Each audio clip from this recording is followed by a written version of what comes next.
নমস্কার বন্ধুরা, অনেক দিন বাদে আমি ডালিয়া গাছের আপডেট দিচ্ছি। দেখুন আমার অফ হোয়াইট কালারের ডালিয়াটা কেনিয়া, পাশের কড়িটা ভাঙিনি, কীরকমভাবে হয়েছে।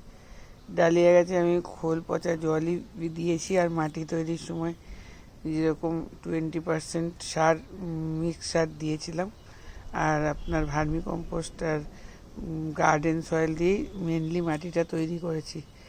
20%-এর মধ্যে হাড়ের গুঁড়ো আর শিংকুচিই ছিল। এখানে কোনো ডিএপি বা সুপার ফসফেট কিছুই দেওয়া হয়নি। ডালিয়া গাছের গ্রোথটা দেখুন। আর এই যে ডালিয়া গাছের আসল কথা, চারা নির্বাচনের ক্ষেত্রে যারা চারা বিক্রি করে তারা যদি সঠিক ভালো মানের চারা না দেয়, তাহলে ফুলের কোয়ালিটি বেশি বড় হয় না।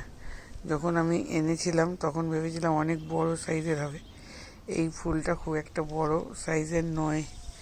এই কালারটা দেখুন, এটা রানী কালার হয়েছে, আর এটাও কেনিয়া গ্রুপের। এটা আপনার ইয়েলো হচ্ছে বাসন্তী কালার। তবে আমার ডালিয়া গাছ লাগাতে দেরি হয়ে গেছে অনেক, সেই জন্য ডালিয়া গাছের ফুল পেতেও আমার অনেক সময় লাগছে। এই ডালিয়া গাছে মোটামুটি এগুলো বহুদিন ধরেই ফুল দিচ্ছে, আর মোটামুটি আপনার এই হচ্ছে আমার ডালিয়ার আপডেট। আজকে বন্ধুরা আমি সমস্ত গাছের শীতের যেগুলো সিজনের গাছ হয়েছিল সব টপ ছেড়ে মাটিগুলো রেখেছি। 2 থেকে 3 দিন মাটিগুলোকে আমি শুকাবো, শুকিয়ে এই মাটি চালবো।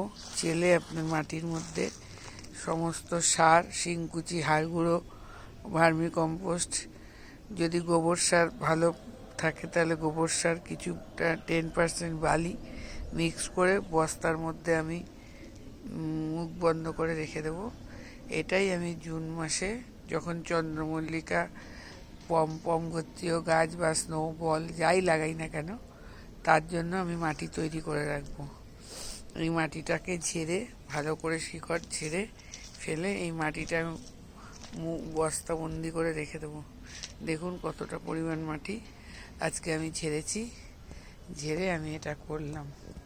আপনাদেরকে আমি আপডেট দেব এটা কি হয়।